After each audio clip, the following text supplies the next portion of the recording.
కొత్త సంవత్సరం తన వెనుక మోసుకెళ్ళిన ఏనుగు. కొత్త సంవత్సరం ఎలా వస్తుందో ఎప్పుడైనా ఆలోచించారా? అది కేవలం గడియారం 12 కొట్టడమే కాదు. అది చాలా మృదువైన మాయాజాలంతో నిండిన ప్రయాణం.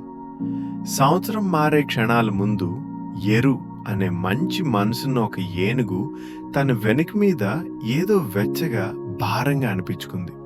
అది బంగారు పొగలా మెరిసింది. చిన్న గడియారంలాగా మెల్లగా టిక్ టిక్ అనింది. అడవిలో నుంచి ఓ మృదువైన స్వరం వినిపించింది. నువ్వు కొత్త సంవత్సరాన్ని మోస్తున్నావు. ఎరు కదలకుండా నిలబడ్డాడు. తర్వాత చాలా నెమ్మదిగా నడవటం మొదలుపెట్టాడు. ఏ కల కూడా కింద పడిపోకుండా. ప్రతి అడుగుతో చిన్న చిన్న ఆశలు చుట్టూ తేలుతూ పడ్డాయి. ఒక పిల్లవాడి నవ్వు, రైతుకు వర్షం కావాలనే కోరిక, పక్షి పాడిన తొలి పాట. అడవి మొత్తం నిశ్శబ్దమైంది. గుడ్ల గూబలు కూయడం ఆపేశాయి. నదులు కూడా మెల్లగా ప్రవహించాయి. చివరికి సూర్యుడు కొండల మీద నుంచి తొంగి చూశాడు.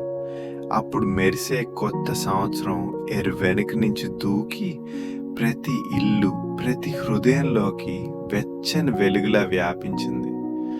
ఎరు చిరునవ్వు నవ్వాడు. తన వల్ల ఎంతో విలువైనదొకటి ప్రపంచానికి చేరిందని తెలుసుకుని చాలా సంతోషించాడు. కొత్త సంవత్సరం శుభాకాంక్షలు. చూసినందుకు ధన్యవాదాలు. దయచేసి టైనీ టోడర్ టైమ్స్ ఛానల్ను సబ్స్క్రైబ్ చేయండి.